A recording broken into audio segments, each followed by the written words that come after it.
자, 우리가 다음 주 교회 탄생 기념주일로 지키기 때문에 제가 약 3주 동안 교회가 어떠해야 하는지, 또 하나님이 기뻐하시는 교회의 하나됨이 무엇인지에 대해서 말씀을 나누고 있습니다. 우리가 이 말씀을 통하여서 그저 누군가에게만 필요한 말씀이 아니라 나에게 필요한 말씀임을 기억하고 그 말씀을 따라 우리의 삶과 우리의 신앙을 돌이켜볼 수 있는 은혜의 시간이 되었으면 좋겠습니다. 자, 우리 사도들이 교회 공동체를 향하여서 편지를 쓸 때마다 꼭 강조하는 것이 있습니다. 그것 중에 하나가 바로 하나됨과 연합입니다. 성도의 아름다운 교제를 이루라는 것인데, 우리가 지난주에 보았던 것처럼 교회 공동체가 아름다운 교제를 일궈내기 위해서는 서로 진실되게 권면하고 따뜻하게 위로하고 아름다운 교제를 나누고 긍휼과 자비를 베풀어야 된다라는 것을 지난 시간 살펴보았습니다. 자, 그런데 우리가 이러한 것들을 할 때 우리가 아는 지식이나 상식, 우리가 옳다 생각하는 것이 아니라 그리스도 안에서 그리스도에게서 받은 권면으로 권면하고 하나님께 받은 사랑으로 위로하고 성령이 주도하는 교제를 나누며 내가 하나님께 받은 긍휼과 자비를 베풀어야만 이러한 아름다운 교제가 이룰 수 있다라고 우리가 살펴보았습니다. 자, 그런데 이러한 권면을 하는 것보다 중요하고 위로와 교제와 긍휼을 베푸는 것보다 더 중요한 것이 있습니다. 우리 2절 말씀을 같이 한번 읽어볼까요? 시작. 마음을 같이 하여 같은 사랑을 가지고 뜻을 합하며 한 마음을 품는 것이요. 여러분, 마음을 같이 하며 같은 사랑을 가지고 뜻을 합하여 한 마음을 품는 것, 이것이 바로 우리가 하나 되는 것에 있어서 가장 중요한 것이다 라고 이야기하고 있는 것이죠. 자, 그렇다면 여러분, 교회는 어느 정도까지 하나가 되어야 하겠습니까? 교회의 하나됨은 외적인 연합이나 조직적인 연합은 아닐 겁니다. 성경에서 일치와 연합을 강조하지만 한 번도 조직적 일치와 한 대표 밑에 들어와 한 단체 속에서 일치해야 된다라고 말한 적은 없습니다. 그러나 세상은 어떻습니까? 툭하면 무슨 연합회를 만들어서 하나가 되어 보겠다라고 하지만 교회 역사상 이런 연합회 때문에 주님이 원하시는 연합이 이루어진 적 있습니까? 결코 없습니다. 잘 생각해 보시기 바랍니다. 우리가 교회에서 생활하다 보면 여러 연합회들이 있습니다. 그 연합회를 만들면 어떠한 것이 일어나게 됩니까? 그 모임에 회장이 필요하고 간부가 필요합니다. 그런데 높은 자리다 보면 그 위치에 오르려고 하는 사람들이 많이 생기게 되고 그것 때문에 다툼과 경쟁이 생기게 됩니다. 뒤틀어지면 다른 연합회를 만들기도 하죠. 그리고 이러다 보니까 더 큰 분열이 일어나기도 합니다. 주님이 말씀하시는 교회의 연합이란 이러한 방식이 아니다라는 것을 여러분들에게 알려주고 싶은 겁니다. 그렇다면 우리 주님께서 우리에게 원하시는 연합은 무엇일까요? 우리 주님 십자가 지시기 전에 제자들을 위해서 기도했던 그 말씀을 한번 봐보도록 하겠습니다. 요한복음 17장 말씀에 보면 이러한 말씀이 있습니다. 아버지여, 아버지께서 내 안에 내가 아버지 안에 있는 것 같이, 그러니까 예수님과 성부 하나님이 서로 안에 있어 신비한 연합을 이루어 하나 된 것과 같이 그들도 다 하나가 되어 우리 안에 있게 하사 세상으로 아버지께서 나를 보내신 것을 믿게 하소서라고 얘기합니다. 제자들도 그리스도 안에서 신비한 연합을 이루어서 하나가 되고 또 그 하나가 된 것으로 그 제자들을 보고 예수님이 하나님의 아들인 것을 보고 믿을 수 있도록 해주십시오라고 기도하는 것이죠. 그리고 이어지는 22절을 보시면 내게 주신 영광을 내가 그들에게 주었사오니 이는 우리가 하나 된 것 같이 그들도 하나가 되게 하려 함이니이다. 아버지와 아들이 하나 된 것처럼 제자들도 하나 되기를 원합니다라는 것을 이야기하고 있죠. 우리 23절 같이 한번 읽어보겠습니다. 시작.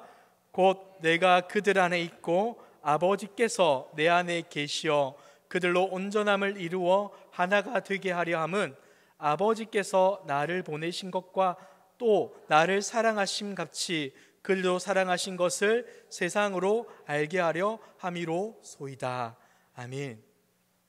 제자들의 하나됨, 성도의 연합은 조직이나 연합의 일치가 아니라 사람들이 볼 때 표가 날 만한 연합이라는 겁니다. 성도들의 여러 형편을 고려해 볼 때는 저 사람들은 도무지 하나가 될 수 없어 라고 생각이 들지만, 예수님 때문에 신비한 연합을 이루어 그 하나됨이 세상 사람들에게 드러날 수 있다는 것이죠. 주님은 이것을 꿈꾸며 하나님께 기도했습니다. 이것이 바로 주님이 우리에게 원하시는 진정한 하나됨, 진정한 연합, 진정한 일치다라고 말해주고 있는 것이죠. 이러한 사실을 바울도 알고 있었기 때문에 같은 마음, 같은 사랑을 가지고 뜻을 합하여 한 마음을 품으라 라고 빌립보 교회 성도들에게 말했습니다. 자, 그런데 여러분, 여기서 한 마음을 품으라는 것은 어떤 의미일까요? 옳은 일을 하라, 내가 생각하기에 정당한 일을 하라는 것, 이것은 절대 아닙니다. 사람들은 종종 이렇게 생각합니다. 옳은 일이면 무조건 해도 된다 라고 생각을 하죠. 그러나 그렇지가 않습니다.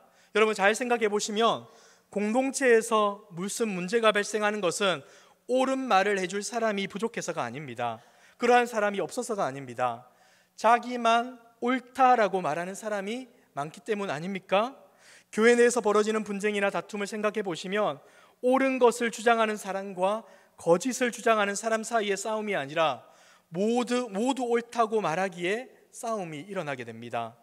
나는 이것이 정말 옳다고 생각하는데 다른 사람은 내가 아니라고 생각하는 것을 옳다고 말하니까 싸움이 생기게 되는 것입니다. 자, 그러다 보니까 기도하면서도 싸우고 예배하면서도 싸우게 되는 겁니다. 신앙적으로 옳고 성경적으로 옳다라는 확신을 가지고 있으니까 생각을 굽히지 않고 계속해서 싸움을 하게 되는 겁니다. 그런데 여러분, 여기에서 크나큰 문제가 무엇입니까?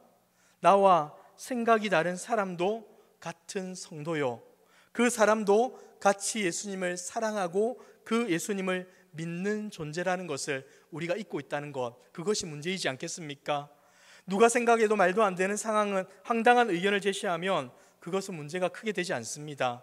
그냥 실없는 사람이 이야기 한번 했다라고 여기며 타 잃으면 됩니다. 하지만 싸움이 나는 경우는 무엇입니까? 황당한 이야기 때문이 아니라 나름대로 일리가 있고 나름대로 좋은 의견인 경우가 많습니다. 그런데 이 이기적인 생각을 담은 옳은 의견이 문제가 되는 것 아니겠습니까? 잘못된 생각, 그릇된 생각이 아니라 옳은 생각인데 거기에 자신의 이기적인 마음이 담겨 있다 보니 문제가 되는 것입니다. 비록 의견이 나와 다르고 차이가 있어도 타당성이 있다면, 그분이 아무 사심 없이 의견을 제시했다는 사실을 안다면 그 일은 이럴 수도 있고 저럴 수도 있는 문제라면 싸울 일은 없는 겁니다. 그분 의견이 내 의견보다 조금 부족해도, 그렇게 하면 일의 결과가 조금 손해가 있어도, 다른 사람들이 그 의견을 더 좋아하고 그렇게 해도 공동체를 심각하게 해야 하는 일이 아니라면 교회 공동체는 그런 일 가지고 물고 늘어지고 소리 지르고 다투지는 않습니다. 문제는 그 사람이 낸 의견이 얼마나 옳으냐 그르냐, 그 의견이 얼마나 좋으나 나쁘냐가 아닙니다. 진짜 문제는 그 사람이 옳지 못한 의견을 내어서가 아니라 자기 중심적인 생각, 이기적인 생각, 자기 주장이 그래도 받아들여져야 한다, 내가 더 옳고 내가 공동체에 더 유익한 사람임을 보여주고 싶은 생각을 가지고 의견을 내놓기 때문에 문제가 발생하는 겁니다. 여러분, 이해가 되십니까? 내용의 문제가 아니라 사람과 사람 사이에서 내가 무시당해서는 안 되는데, 내 의견이 더 인정받아야 하는데 왜 내가 당신의 의견을 따라야 해? 내가 책임자인데 왜 당신이 이래라 저래라 해? 라는 생각이 들어갈 때 문제가 일어나게 되는 겁니다. 빌립보 교회가 하나 되지 못한 이유도 여기에 있습니다. 교회 내 분열의 조짐이 보이고 그래서 협력하라, 하나 되라는 말을 들어야 했던 이유는 교회 내의 도덕적 문제나 심각한 교리의 문제가 있어서 이단이 생겨서가 아닙니다. 바로 자신을 드러내고픈 마음, 남이 나보다 더 인정받고 남이 나보다 더 잘 되는 것이 불편한 시기심, 남보다 더 쓰임받고 인정받고 싶다는 경쟁심과 이기심이 그들 교회 가운데 자리 잡고 있었기 때문에 문제가 일어났던 겁니다. 그런데 이런 이야기를 해도 다른 사람들은 어떻게 말합니까? 옳은 얘기를 해도, 올바른 얘기를 해도 이렇게 얘기를 하죠. 저는 제 생각이 꼭 옳다는 것도 내 의견을 꼭 들어달라는 뜻도 아닙니다 라는 식으로 말을 합니다. 하지만 열심히 해서 제안한 생각을 받아들이지 않으면 어떻게 합니까? 서운해합니다. 그리고 힘들어합니다. 그것이 문제라는 것이죠. 이것은 사소하고 속 좁은 사람들만의 문제가 아닙니다. 가만히 살펴보십시오. 교회만이 아니라 이 사회에도, 정치권에도 사람들이 가진 이기심, 경쟁하는 마음, 권력과 높은 자리에 가려고 하는 그런 자기 중심적인 생각이 있지 않습니까? 그리고 그러한 생각들은 그 공동체 안에서 분열과 다툼을 만들어냅니다. 자신의 생각이 옳다, 내가 인정받아야 한다, 내 생각이 존중받아야 한다라는 그 고집, 이것이 바로 공동체의 다툼, 분열, 경쟁을 만들어낸다는 것이죠. 여러분, 옳은 일을 하는 것보다 중요한 것은 무엇입니까? 한 마음을 갖는 것입니다. 거짓말을 하더라도 한 마음이 되라, 옳지 않아도 되니 일단 한 마음이 되라는 것이 아니라 내가 옳다고 생각하는 것, 내 생각에 집중하지 말고 그리스도께 집중함으로 함께 예수님을 바라봄으로 한 마음을 가져야 한다라는 것이 가장 중요하다는 것이죠. 여러분, 오늘의 본문 1절과 2절을 다시 한 번 더 읽어보시기 바랍니다. 같이 한번 읽겠습니다. 시작.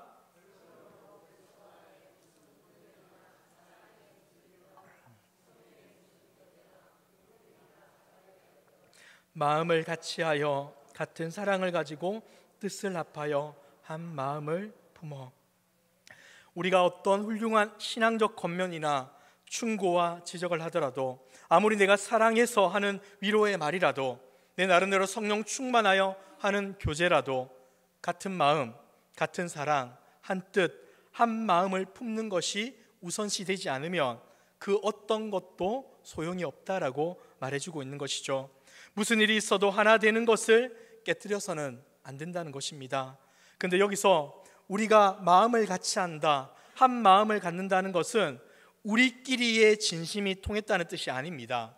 각자의 생각이 예수님 안에 있어야 하고 예수님을 향해 있어야 한다라는 말을 하고 있다는 것이죠.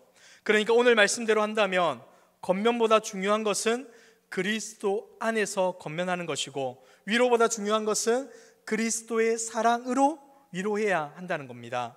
우리끼리 진심이 통했다고 하면서 교제하는 것보다 성령 안에서 교제해야 하고, 겉면과 위로보다 중요한 것은 예수님이다라는 것을 알려주고 있는 것이죠.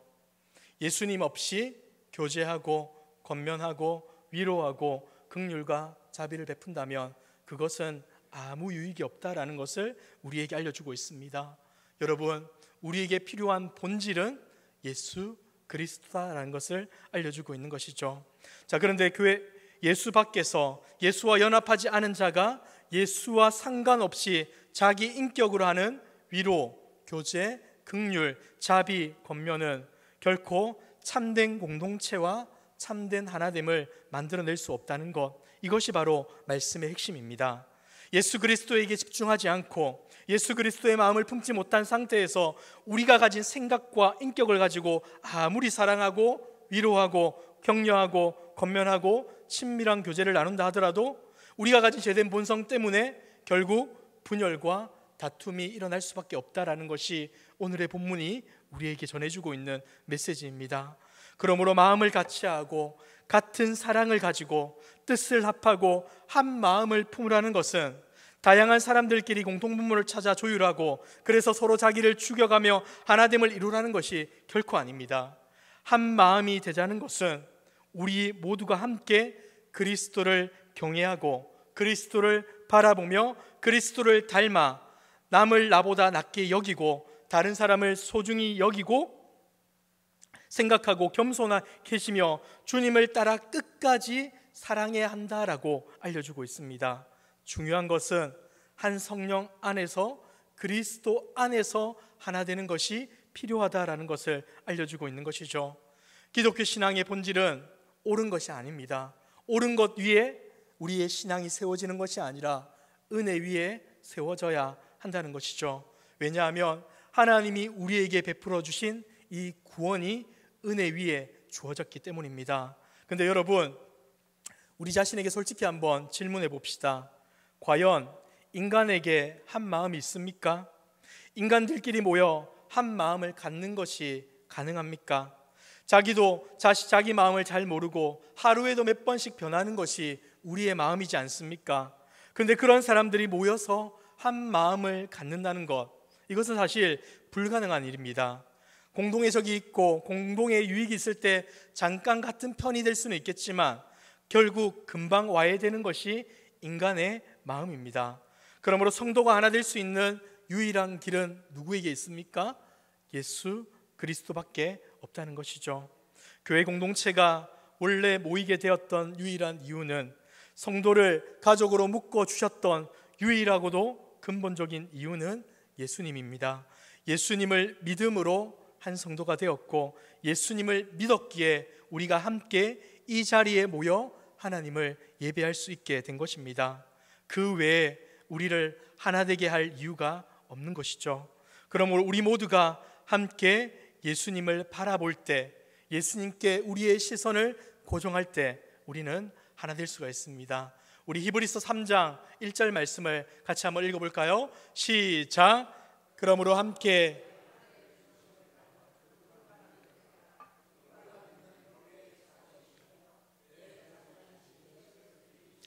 누구를 생각해야 됩니까? 예수를 깊이 생각하라. 히브리서 12장 2절 말씀도 같이 한번 읽겠습니다. 시작. 믿음의 주여 또 온전하게 하시는 이인 예수를 바라보자. 그는 그 앞에 있는 기쁨을 위하여 십자가를 참으사 부끄러움을 개의치 아니하시더니 하나님 보좌 우편에 앉으셨느니라. 아멘. 날마다 예수를 깊이 생각하고 예수님을 뚫어지게 바라보시기 바랍니다. 마음을 같이하여 같은 사랑을 가지고 뜻을 합하여 한 마음을 품으라는 말씀은 인간들끼리 인위적으로 하나 되도록 노력하라는 말이 아닙니다. 그렇게 해서는 결코 하나가 될 수 없습니다. 어떤 일이 있어도 깨뜨리지 말아야 할 것은 예수님을 바라보는 마음, 예수님을 생각하는 한 마음입니다. 여러분, 하나 되라는 것이 무엇이겠습니까? 서로 끼워 맞추라는 것이 아니라 같은 방향을 바라보라는 것입니다. 각각 예수님을 바라보고 예수님께 집중하며 예수님에게서 배운 대로 살겠다고 몸부림칠 때, 복음의 가치를 향하여 방향을 틀 때 그런 마음들이 모여서 예수님 안에서 하나가 될 수 있다라고 말씀해주고 있는 것이죠. 예수님을 깊이 생각하면 예수님이 내게 베푸신 은혜와 사랑이 나를 감싸게 되면 나도 만나는 사람들에게 그런 은혜와 사랑을 흘려보낼 수 있는 겁니다. 그럴 때 진정으로 우리가 주님 안에서 하나가 될 수 있는 것이죠. 이런 사람들이 한 사람 두 사람이 모여 교회 공동체가 되고 그런 공동체가 세상을 향하여 우리가 예수 그리스도의 제자입니다라는 것을 증거하며 살아갈 수 있는 것입니다. 여러분, 어떤 사람들은 그래도 옳고 그른 것을 따져야 한다고 주장합니다. 모르는 것은 가르쳐줘야 하고 지적할 것은 지적해줘야 고치지, 그대로 두면 계속 힘들게 하는 사람들은 힘들게 하지 않겠습니까? 라고 이렇게 지적합니다. 그냥 가만히 둔다고 되나? 사상만 해준다고 되나? 라고 반박합니다. 여러분, 그러한 말도 맞습니다. 하지만 예의도 가르쳐야 하고 대화하는 법도 알려주어야 하고 사랑하는 법도 가르쳐 주어야 하는 것 맞습니다. 그래야 성숙해지고 더 좋은 공동체가 이루어지는 것이겠죠. 하지만 옳고 그른 것을 따지기보다 먼저 해야 되는 것이 무엇이라는 겁니까? 예수님께 집중하는 것이 먼저라는 겁니다. 고치지 말고 가르치지 말라는 말이 아니라 가르쳐주고 지적해야 하지만 그때라도 예수님을 바라보는 마음이 있어야 한다는 것, 이것이 가장 중요한 부분이라는 겁니다. 만약 고쳐주는 태도가 그것밖에 못해, 그봐 내 말이 맞잖아, 내가 하자는 대로 했으면 그렇게 잘못되지 않았을 텐데 내 말 안 듣다가 그렇게 됐어라고 하면서 끝까지 자기의 옳음을 증명하는 태도로 다른 사람을 지적하고 다른 사람을 가르친다면 이것은 또 다른 분열을 만들어내지 않겠습니까? 우리는 옳음, 정의, 진리를 말하고자 했지만 결론은 나의 옳음을 주장하고 나의 자존심을 지키게 될 때가 얼마나 많은지 모르겠습니다. 힘들어지고 싸우는 이유도 진리가 문제가 아니라 결국 자신의 이기심, 자존심, 마음이 상하는 것을 지키기 위해서 그러는 것 아니겠습니까? 솔직하게 자기에게 한번 물어보십시오. 여러분들에게 내가 틀렸으면 고칠 마음이 있습니까?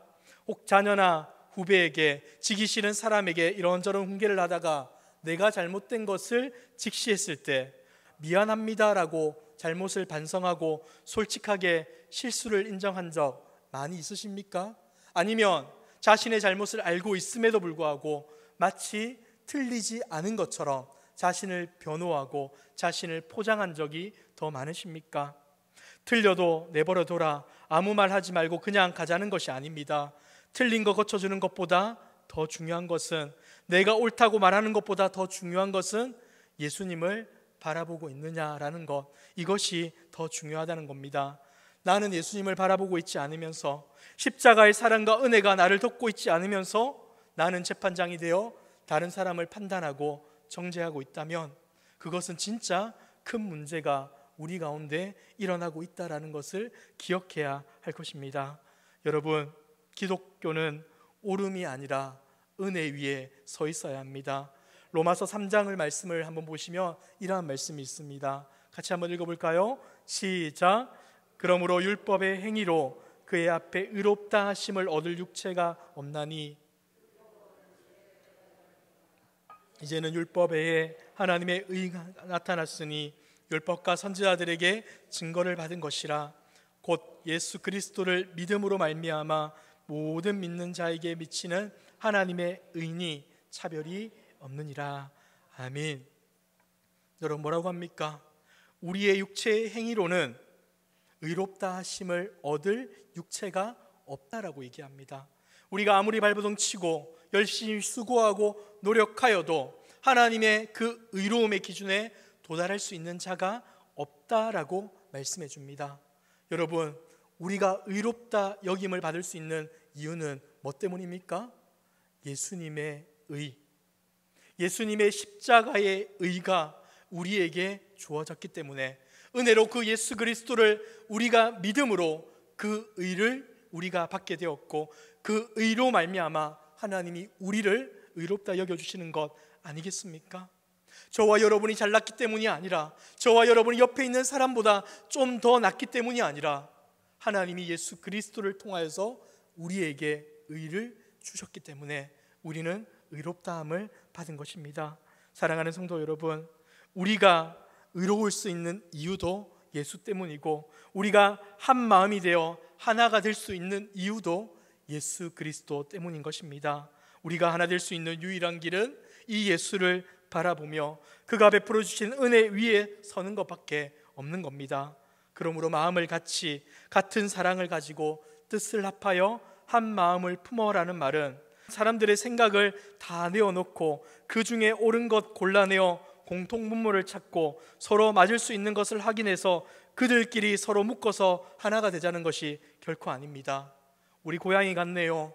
우리 나이가 비슷한데요. 우리 기질이 비슷한데요. 취미가 어떻게 그렇게 같습니까? 동종 업종인데 우리 잘해봅시다. 정치 성향이 저하고 꼭 맞네요. 이런 것 가지고 뭐 잠시는 교제할 수 있겠죠. 대화가 잘 통할 수도 있습니다. 그러나 이런 것 가지고 결코 하나가 될 수는 없습니다. 하나 되는 듯 해도 결코 오래가지 못합니다. 이렇게 다양한 사람들을 하나로 묶을 수 있는 것은 우리 모두가 은혜 받은 자이네요. 우리 모두 예수님 때문에 구원받은 자들이네요. 우리 모두 예수님을 사랑하고 있네요. 이것밖에 없는 겁니다. 여러분, 예수님 밖에 없습니다. 사랑하는 성도 여러분, 옳은 것을 추구하며 모이는 자들은 많습니다. 그러나 옳음보다 중요한 것은 무엇입니까? 예수님은 누구신가 하는 겁니다. 한 마음, 한 뜻, 같은 생각, 같은 사랑으로 하나 되려면 십자가 지신 예수 그리스도, 은혜 베푸시고 무한히 용서하시며 긍휼을 베푸시는 예수 그리스도를 바라보는 눈이 동일해야 합니다. 그리고 실제로 예수님을 바라봐야 합니다. 내가 원하는 대로 되지 않아 불안한 것은 어떤 겁니까? 내 안에 예수님을 향한 믿음이 없다는 증거입니다. 자기를 예수님보다 더 믿어서 그러는 것 아니겠습니까? 내 생각대로 되지 않아도 예수님이 하시는 길이 있음을 믿고 예수님을 바라봐 주시길 바랍니다. 예수님은 우리에게 이렇게 말씀합니다. 요한복음 13장 34절과 35절입니다. 같이 읽겠습니다. 시작. 새 계명을 너희에게 주노니 서로 사랑하라. 내가 너희를 사랑한 것 같이 너희도 서로 사랑하라. 너희가 서로 사랑하면 이로써 모든 사람이 너희가 내 제자인 줄 알리라. 주님께 받은 사랑으로 서로 사랑하면 우리가 어떤 존재인 줄 안다고 합니까? 예수님의 제자임을 알게 된다, 이렇게 얘기합니다. 그리고 예수님은 우리가 하나 될 때 그 모습을 통해 예수가 그리스도임을 증거하게 될 것이다 라고 알려줍니다. 요한복음 17장 21절입니다. 한 번 더 같이 읽겠습니다. 시작. 아버지여, 아버지께서 내 안에 다 하나가 되어 우리 안에 있게 하사 세상에서 아버지께서 나를 보내신 것을 믿게 하옵소서. 아멘. 이것이 우리를 향한 예수님의 간절한 기대와 소망, 그리고 기도의 제목입니다. 함께 예수님을 바라봅시다. 1년 12달 하루 24시간 단 1분 1초라도 자기의 옳음을 주장하는 시간이 없고 예수님께 집중하고 예수님만을 바라보는 저와 여러분들이 되기를 소망합니다. 예수님이 베푸신 은혜를 묵상하며 어떻게 하면 은혜를 나눌까 집중합시다. 그렇게 하다 보면 부모도 자식도 부부도 교회도 모든 공동체도 결국 하나가 될 줄 믿습니다. 누군가가 먼저 해주기를 바라기보다 내가 먼저 주님을 바라보고 내가 바라보는 그 주님을 다른 사람에게 보여주시길 바랍니다. 그리고 함께 이렇게 말합시다. 주님을 함께 바라봅시다. 그래서 주님의 기대를 따라 하나가 되고 주님이 나의 형제를 통해 하실 일을 기대하며 주님께 집중하는 그런 저와 여러분들의 모습 되기를 소망합니다.